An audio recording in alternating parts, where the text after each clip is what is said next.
Em relação, né, a Brasil e Estados Unidos, primeiro, eu acho que é um erro grotesco do Itamaraty responder, enquanto Ministério das Relações Exteriores, uma manifestação de um departamento, né, do Departamento de Estado americano, do Ministério das Relações, o equivalente ao Ministério das Relações Exteriores americano, né?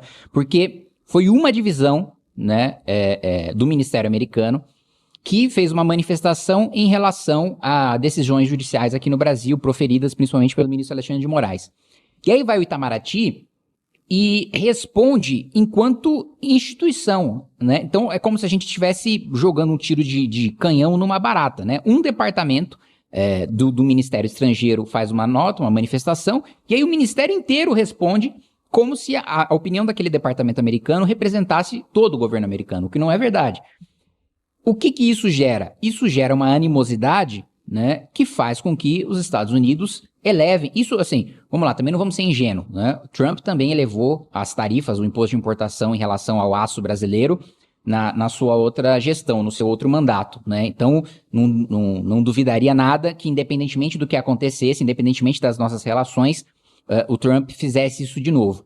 Agora, ele está estendendo isso para outros setores muito por causa da animosidade que o próprio governo brasileiro está criando.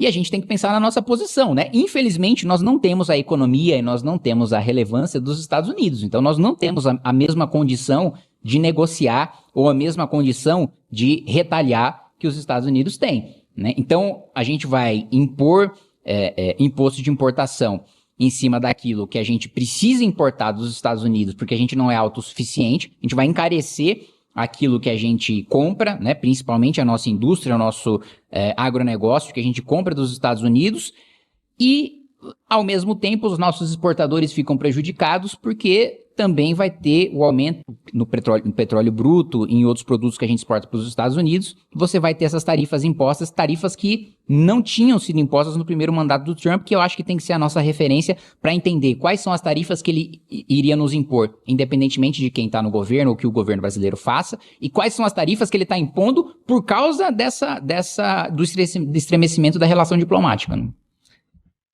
Deputado, o senhor vai ficar de olho nas falas e nos atos do Lula fazendo a fiscalização que a Câmara normalmente faz, como o senhor fez no último episódio do ovo de Ema que o senhor levou à Procuradoria-Geral da República? Esse pente fino que a oposição está passando de forma organizada, individualmente, o senhor está fazendo também? Sim, mano, sem dúvida nenhuma, né? Acho que você pegar o parlamentar que mais tem representações à Controladoria-Geral da União, ao Tribunal de Contas da União, à Procuradoria-Geral da República, convocações também de apresentação de convocações e aprovação de convocações de ministros, sou eu. E também requerimentos de fiscalização que também são aprovados na Comissão de Fiscalização, que no ano passado a gente não conseguiu trabalhar na comissão, porque foi presidida por um petista, mas no ano retrasado a gente conseguiu avançar e pelo menos expor o que está acontecendo para a população, coisa que eu espero que volte a acontecer nessa sessão legislativa nesse ano, né?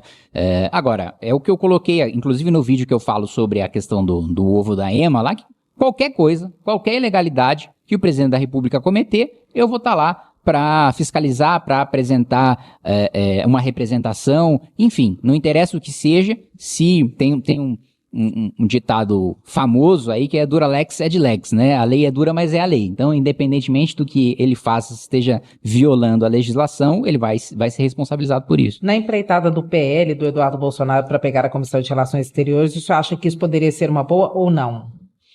Olha, sinceramente, eu acho que não tem nenhuma relevância o deputado Eduardo Bolsonaro presidir a Comissão de Relações Exteriores, porque ele já é um deputado que, em todos os seus mandatos, ele fica usando dinheiro público para viajar o mundo, né?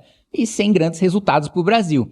Ele presidir a Credem é só mais uma desculpa, é só mais um instrumento, a presidência da comissão, para ele ter essas passagens pagas pelo poder público sem trazer resultado nenhum. E veja, eu não tenho nenhum problema de parlamentares, né, principalmente quem está na Credem, fazer missões internacionais, desde que tenha um objetivo e que vá trazer um benefício para o país, né? Eu tive uma missão, por exemplo, a primeira que eu fiz foi ao Japão. apesar de não ter sido financiada pela Câmara, eu também não veria problema se tivesse sido, porque o objetivo era 100% alinhado aos interesses do Brasil, mas também ao governo japonês, tanto que foi o governo japonês que financiou a minha ida, para negociar a abertura do mercado de carne, né, do nosso, à época o nosso gado, ele era, parte do nosso gado, boa parte, ele não tinha aftosa, mas era vacinado, né, e a regra de importação do Japão é importar sem aftosa, mas sem vacinação também, porque a vacinação deixa a carne mais dura. E também a importação de ovos fertilizados, 70% do frango japonês é importado do Brasil, e eles queriam produzir lá o nosso frango, e importação de frutas. Então, assim, eu não vejo problema de você fazer as missões internacionais e nem das missões serem financiadas com dinheiro público. Agora, precisa atender ao interesse público, precisa atender ao interesse nacional. E não é isso no caso do Eduardo Bolsonaro. No caso dele é, assim, turismo, sem nenhum efeito positivo para o Brasil. Agora, deputado, eu vou voltar em um assunto do começo para a gente poder terminar. Em relação à presidência da República, o senhor tem o objetivo de algum dia, embora não possa pelas próximas 2 eleições em função da idade, disputar a presidência da República? E quais são os principais concorrentes que o senhor vê nesse cenário? Um Nicolas Ferreira, que tem mais ou menos a idade do senhor, um João Campos, que está no campo contrário ao do Nicolas, que também tem mais ou menos a mesma idade, mas vai poder concorrer uma eleição à frente de vocês. O que o senhor vislumbra nesse cenário? Olha, primeiro eu disputaria a presidência da República, mas assim, não faço questão, porque eu acho que o que é importante na política é você ter um grupo, né? O meu grupo é o MBL, vai ser o Partido Missão, e o que for melhor, né, dentro da estratégia desse grupo para a gente conseguir implementar, né, o projeto da melhor maneira possível, eu vou estar junto com o movimento, né? Então não faço questão de, não tenho essa porque muitas vezes eu conheço, né, algumas pessoas que ou têm muita vontade de ser prefeito, ou muita vontade de ser governador, ou muita vontade de ser senador, ou muita vontade de ser presidente da República.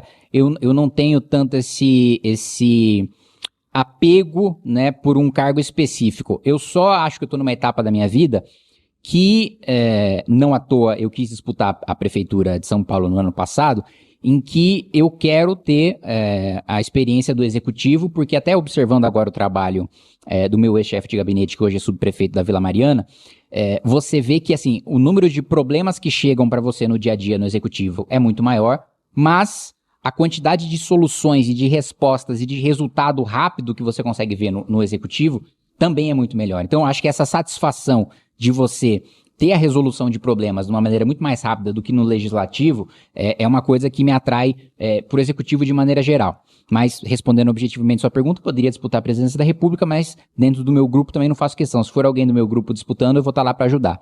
No outro ponto, sobre concorrentes, eu acho muito difícil falar sobre concorrentes, porque, assim, ano que vem já pode ter uma mudança drástica no quadro para presidente de 2026. Imagina a gente falar... Alguém morrer, alguém ser preso, qualquer coisa. O senhor acha que o Bolsonaro, por exemplo, pode ser preso? Eu acho que vai ser preso esse ano. Eu não acho que a Procuradoria-Geral da República apresentaria denúncia se não fosse para prender esse ano, né? Você não tira a arma do coldre, uma arma ainda mais dessa magnitude, para não atirar, né? Isso, para mim, está muito claro.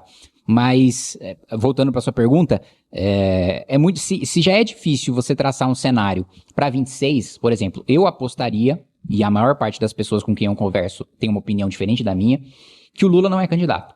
Eu acho que o Lula não é candidato porque, primeiro, por questão de saúde, e segundo, pela avaliação, né, de que ele próprio não venceria a reeleição e dele não querer fechar a biografia com uma derrota, né? E manter o Bolsonaro como o único que disputou a reeleição e perdeu, e não entrar o Lula para a história com essa mácula. Acho que essa questão de vaidade pega ele e amigos dele, do grupo político dele.